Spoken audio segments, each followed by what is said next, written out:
Leclerc 2018 Grand Prix crash. The 2018 Belgian Grand Prix at Spa-Francorchamps delivered one of the most terrifying near misses in modern F1 history, and with it, a defining moment in the sport's journey towards safer racing.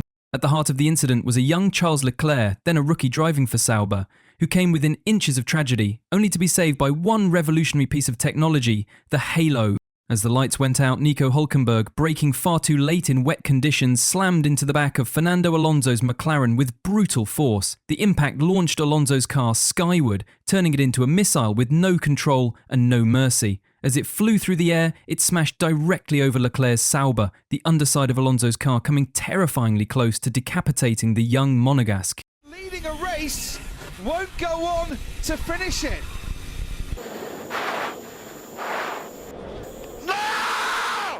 But this was the first season where F1 had mandated the Halo cockpit protection system, and this was its ultimate test. Alonso's airborne McLaren slammed down right on top of Leclerc's Halo, the car's tyre and bodywork scraping over the protective arch that sat just inches above his helmet. The impact marks on the Halo were visible, chilling evidence that, without it, Leclerc would have taken a direct hit to the head. His fate could have been similar to Ayrton Senna or Felipe Massa. But thankfully the technology saved Leclerc, enabling him to give us one meme-worthy radio message after his 2019 crash. Big crash, it is Charles Leclerc. I am stupid. I am stupid. I switch off everything. Verstappen versus Hamilton crash. The 2021 British Grand Prix at Silverstone wasn't just a race, it became a battlefield. A moment of explosive drama in one of F1's most intense modern rivalries. The championship fight between Max Verstappen and Lewis Hamilton had been simmering all season, but it boiled over into full-blown war on lap 1. Both men knew what was at stake. Verstappen had the points lead, Hamilton had the home crowd, and neither was willing to back down. As they roared wheel-to-wheel through the first sequence of corners, their fight was already at peak. Verstappen defended with fury, and Hamilton attacked with purpose.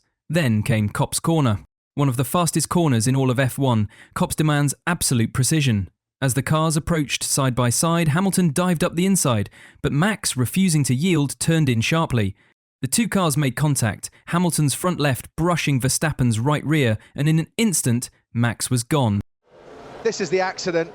Oh, and it was the merest of touches, but it was enough. And look how the wheel has come loose from the rim. His Red Bull spun out of control, a blur of carbon fibre and smoke, before slamming into the barriers at a ferocious 51 Gs of impact. So safety car, keep the delta positive. Let's know what you need. Just turned in on me. For a few agonising moments, nobody knew if he was okay, but then, thankfully, Max climbed out, visibly shaken, and was taken straight to the hospital for precautionary checks. He was bruised, battered, and furious. Meanwhile, the stewards handed Hamilton a 10-second penalty for causing the collision. It seemed like a slap on the wrist in Red Bull's eyes. But what truly lit the fire was what happened next. Hamilton went on to win the race at Silverstone in front of a roaring British crowd, while Max sat in a hospital bed.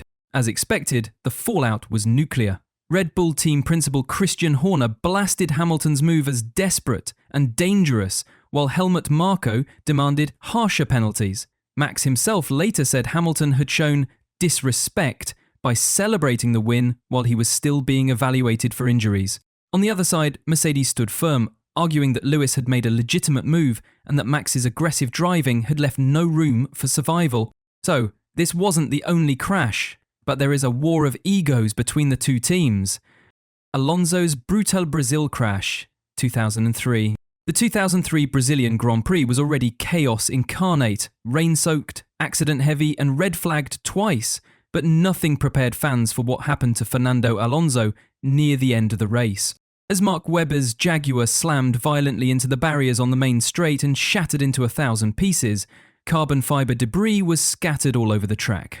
Just moments later, Alonso came flying around the final corner, unaware of the wreckage ahead. Standing, and we've got another car. Alonso! We think Alonso's come round and probably found race stopped. The red flag, race has stopped. But and it'll go back. Yes. He struck a large tyre from Webber's car, which launched him directly into the wall at high speed. The impact was horrifying. Alonso's Renault smashed into the barriers, ricocheted back across the track, and came to a halt in a cloud of smoke and shredded bodywork.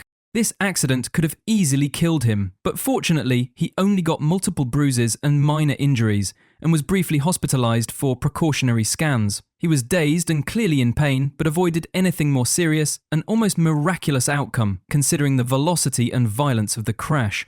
The incident led the FIA to review how race stoppages are handled, especially in wet conditions. It also highlighted the danger of flying debris and the need for better communication to drivers about track conditions ahead, something that has since seen major upgrades in F1 race control and telemetry alerts. Just a season later, Alonso became the youngest F1 race winner at the time. But in Brazil 2003, he reminded the world that Formula One can turn savage in a second, even for the best prepared.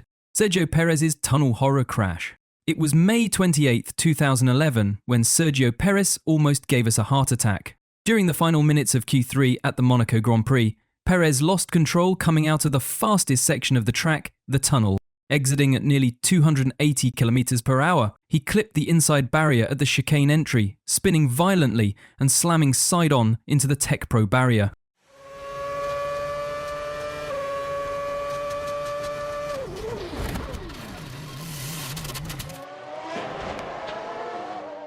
It was a sickening impact. The car's right side absorbed the full force, and Perez's head jolted violently. Marshals and medics rushed to the scene as he sat motionless in the cockpit.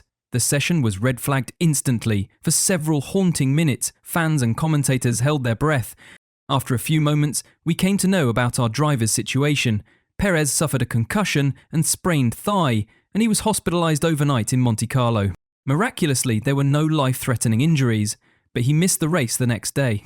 The incident raised urgent concerns over the dangerously narrow runoff areas in Monaco, even with modern safety barriers in place. Despite the fearsome crash, Checo returned 2 weeks later for the Canadian Grand Prix, but withdrew due to lingering effects. This marked one of the most high-profile reminders that Monaco's glitz and glamour mask an utterly unforgiving track, where a tiny mistake can become a monumental crash in a matter of milliseconds.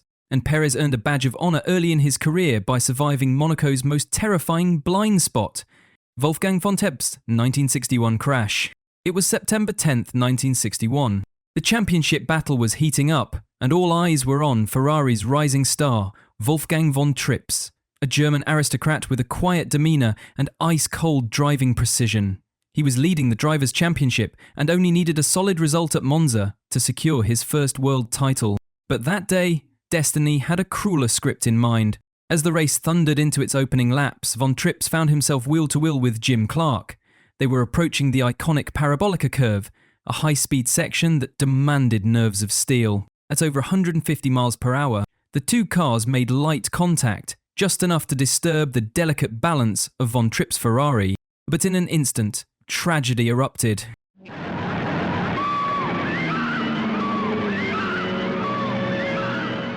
Von Trips' car veered sharply left, mounted the grassy embankment, and launched into the crowd lining the edge of the track. The Ferrari flipped and somersaulted violently, disintegrating as it hurled through the air. The impact was devastating. Wolfgang von Trips was killed instantly, his body thrown from the wreck. But even worse, 15 spectators were killed in the chaos, and many more were injured. It was one of the deadliest accidents in Formula One history. Lewis Hamilton versus Nico Rosberg. Let's just wrap up this video with one spicy and dramatic crash of two teammates. It was Barcelona, and the day was May 15th, 2016. The sun blazed down on Circuit de Barcelona, Catalonia, but it couldn't compare to the heat simmering inside the Mercedes garage. Lewis Hamilton and Nico Rosberg, teammates turned bitter rivals, were locked in an increasingly personal war. Hamilton, the reigning world champion, was desperate to reassert dominance after a rocky start to the season. Rosberg, in the form of his life, had won all 4 opening races and was leading the championship. When the lights went out, everything exploded. Hamilton got the better launch from pole, but Rosberg, who had adjusted his engine mode to overtake at the last second, swept around the outside at turn 1 and took the lead. But something was wrong. Rosberg's engine was in the wrong setting. His car bogged down as they raced through turn 3, and Hamilton saw a gap on the inside. He lunged. Rosberg, perhaps sensing it, drifted across to block and squeezed Lewis onto the grass at over 180 miles per hour. What happened next was carnage. Round turn 3 we go, and it's Nico Rosberg, and Hamilton's onto the grass, and Hamilton's had a massive crash, and he's crashed into his teammate. The two Mercedes come together as Hamilton tried to pass on the inside. Hamilton lost control, the grass offering no grip, and his car violently spun into Rosberg's rear. Both silver arrows skidded into the gravel trap at turn 4 and were immediately out of the race. In one shocking moment, Mercedes' perfect 1-2 was reduced to 0. Toto Wolff, Niki Lauda, and the entire Mercedes garage were stunned. The two drivers had been clashing for years, but this was different. This wasn't subtle sabotage or cold stares, this was open war. And then, this open war remained between them until the end of their partnership. So, one seemingly innocent crash could result in such disasters too. So, which crash do you find most horrific or interesting? Please share with me in the comment section.